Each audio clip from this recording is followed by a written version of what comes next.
कर रहे हैं। इन अक्षरों को संभालो कोई।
सर सर सर,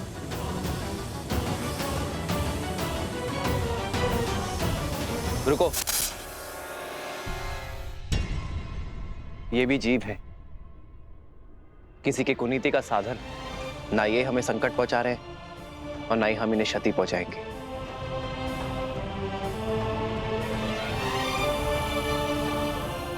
हनुमान, प्रभु, इन्हें इनके उचित स्थान पर पहुंचा दो।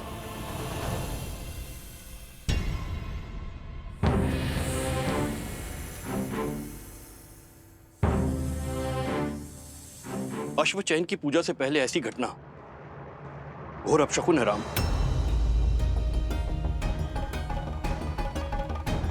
अब कैसे चुनेंगे अश्व? कोई बात नहीं, बचे हुए अश्वों में से ही किसी एक का चुनाव कर लेते हैं।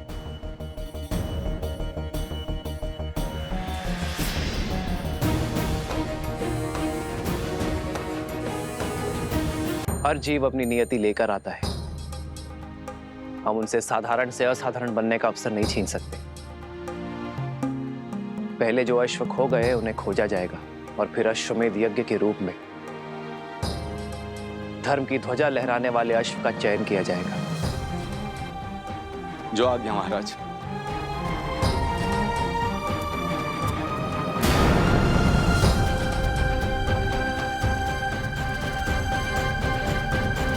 ध्यान से सुनो, तुम सब यही रुको और इन वृद्ध दंपत्ति की रक्षा करो। मैं और भैया उन दुष्टों से इनकी पुत्री को बचा कर लाते हैं। आप चिंतित ना हो, निश्चिंत रहिए, शीघ्र ही आपकी पुत्री यहाँ होंगी। आयुष्मान को चलिए भैया। भैया, सोमकर्ण को भी ले चले। क्यों? तुमने तो कहा था कि मैं सदा फंस जाता हूँ। तभी तो साथ ले जा रहे हैं। हमारी दृष्टि के सामने फंसोगे तो हमें तुम्हें बचाने में सरलता होगी। यहाँ आए और पता चला तुम खो गए, फिर कहाँ खोजते रहेंगे तुम्हें। चलो अब।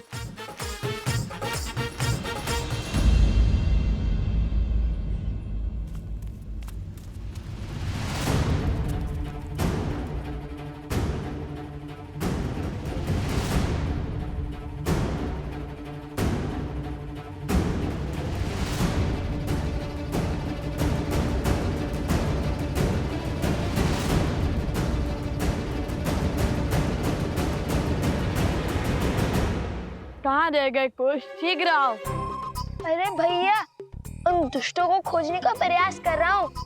यदि वो हमसे दूर जाएंगे तो उनकी ध्वनि तरंगों के माध्यम से हमें सुनाई देगी।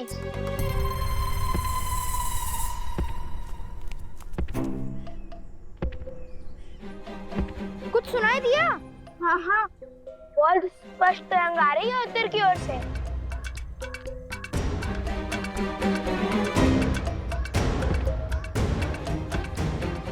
अरे हाँ, मुझे भी सुनाई दे रहा है।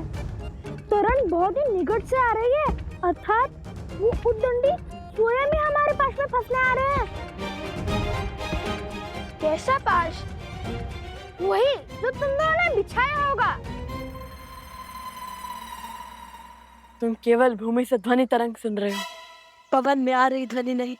ये कोई दुष्ट नहीं, मदमस्त गज है, वो उस ओर से आ रहा है। गज?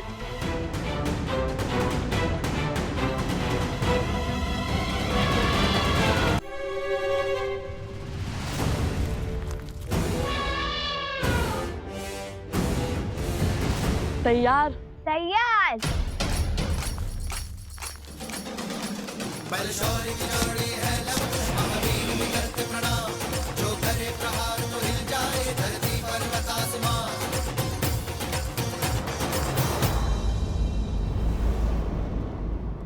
अपने पुत्रों पर मंडराते संकट का आभास हो रहा है मुझे ऋषिवर। सोचा भगवान वाल्मीकि से बात करूं, किंतु वो ध्यान में लीन है। आप निश्चिंत रहिए, मैं भगवान वाल्मीकि से बात करूंगा। आप अपनी कुटिया में विश्राम कीजिए। मैं अति शीघ्र भगवान वाल्मीकि का संदेश आप तक लेकर आता हूं।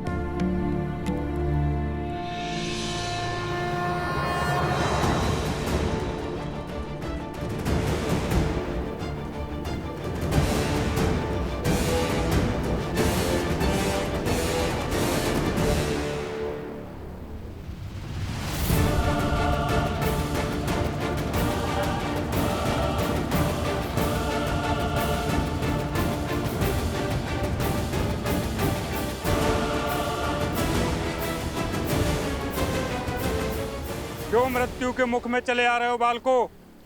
लौट जाओ। लौटना तो तुम्हें होगा। छोड़ दो उस कन्या को और वचन दो कि कभी उन वृद्ध दंपत्ति को नहीं सताओगे। हमसे मुक्ति चाहते हो तो इन्हें मुक्त करो। राम भक्त हैं हम, शब्दों से डिगेंगे नहीं। अच्छा, तो फिर आओ और ले जाओ इसे।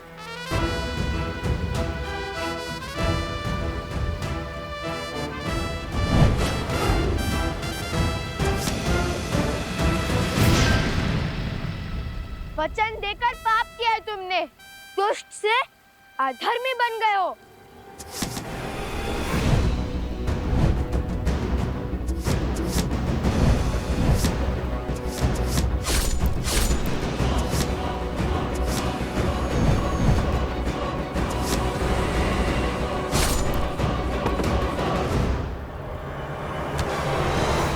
अरे तनिक बल से प्रतंजा खींचो सोमकर। देखो ऐसे।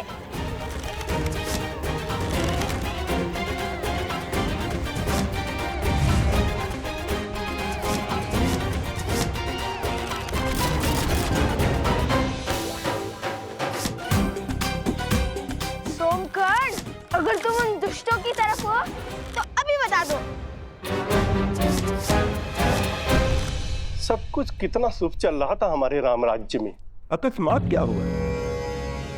हाँ गुरुवर, ये सब क्या हो रहा है? कदाचित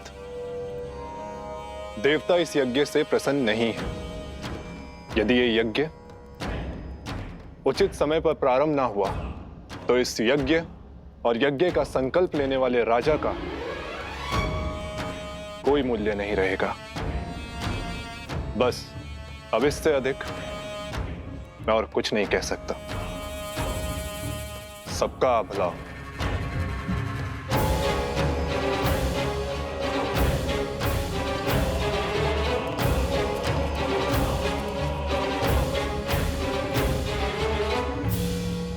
ये क्या कहेंगे गुरुवर? श्री राम का मोल ना रहा तो हम भी मूल्यहीन हो जाएंगे।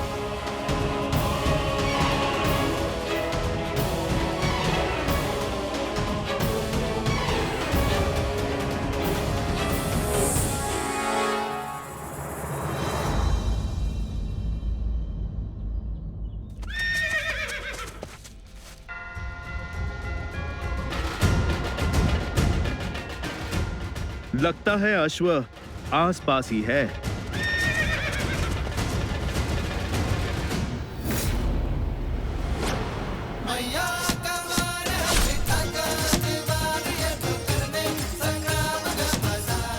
भागो तुम लोग।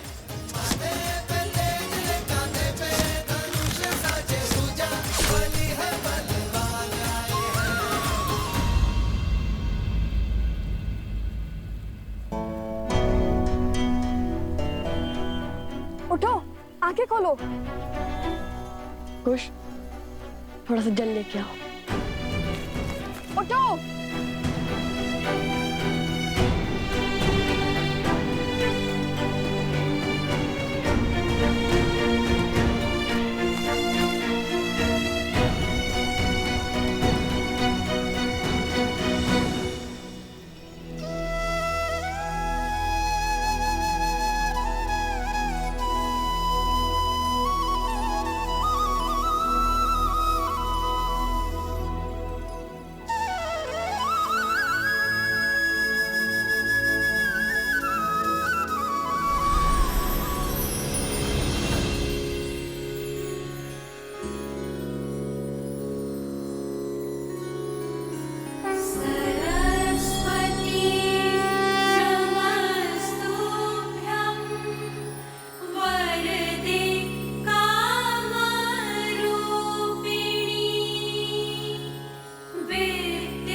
सरस्वती। लवकुश, तुम दोनों ने ही पराक्रम की प्रकाष्ठा पार की है। मैं तुम दोनों से ही अत्यंत प्रसन्न हूँ। मांगो, क्या वर चाहते हो? सब कुछ तो है हमारे पास, और अब तो श्री राम से भेंट के द्वार भी खुल चुके हैं हमारे लिए। तो ये स्वप्न भी पूर्ण ही हो जाएगा। किंतु यदि आप कुछ देना चाहती हैं तो इस कन्या के माता पिता को नेत्र दे दीजिए। अद्भुत।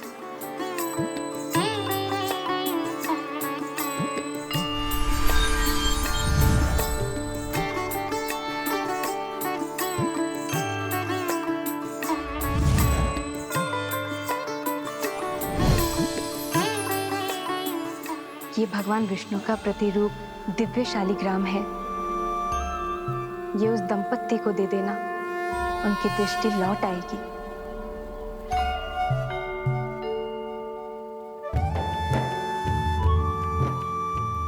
धन्यवाद माता, कोटि कोटि धन्यवाद। तुम दोनों ने अपना स्वार्थ छोड़ के दूसरों का कल्याण चुना। तुम दोनों का अपनी इच्छाओं पर पूर्ण नियंत्रण है। ये दुष्ट तुमने परास्त किया है, ये इच्छाओं का स्वरूप है। कुछ समझ नहीं आया माता। धर्म के 4 पग हैं। सत्य पूर्ण होने से 3 पग रह गए थे।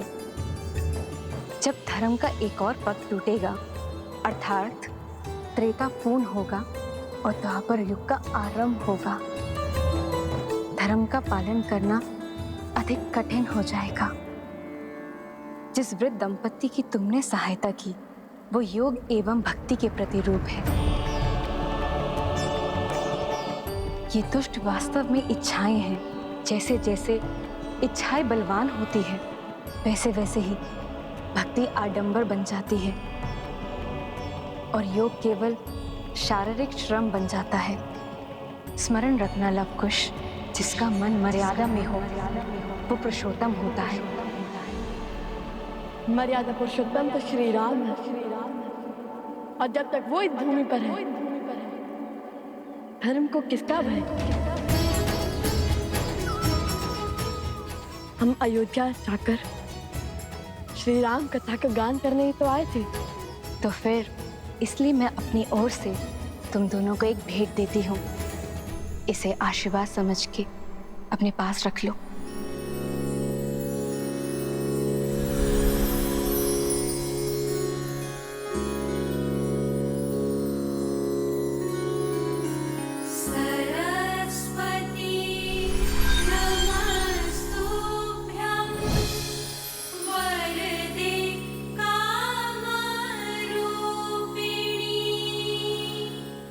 कला अंतर मन के भाव को स्पष्ट करती है और ये वीणा तुम्हारे मन के भावों को ध्वनि देगी। इस वीणा के साथ राम कथा का गायन करोगे, वो कथा समय के अंत तक अमर हो जाएगी। धन्यवाद माता। कोटि कोटि धन्यवाद।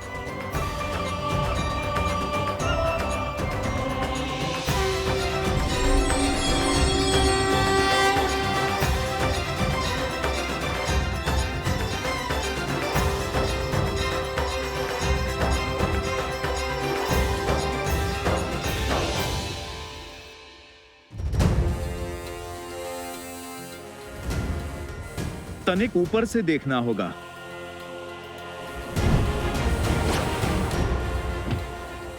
जय श्री राम। बजरंग बली हनुमान, जय जय महाबली हनुमान। भैया मुझसे तो प्रतीक्षा ही नहीं हो रही। मन कहता है इसे अभी बजा कर देखूं। माता सरस्वती ने कहा था कि ये हमारे मन के भावों को ध्वनि देती है, इसलिए हम इससे राम भक्ति की धुन में गुंजाते हैं।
इतनी सुंदर धुन है।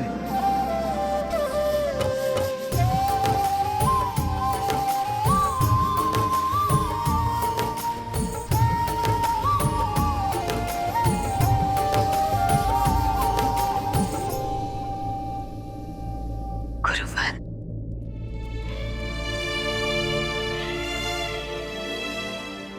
गुरुवर, मेरे लव कुछ ठीक तो है ना? क्या कहा भगवान वाल्मीकि ने? सब कुशल मंगल है देवी। वैसे भी जब पिता के कार्य में पुत्र निमित्त बने तो उससे अधिक शुभ और क्या हो सकता है। भैया ये अश्व तनिक अशांत लग रहा है। वो इसलिए क्योंकि अश्व हमेशा वन में वृक्षों के बीच टोली में घूमते हैं ताकि उनकी रक्षा हो सके, और ये अश्व अकेला है, वृक्षों से भरे वन में विचरण कर रहा है। सिंहों का आखेट बन सकता है। क्या पता ये अश्विनी कुमार में से एक हो। वैसे भी पग पग पर हमारी परीक्षा हो रही है।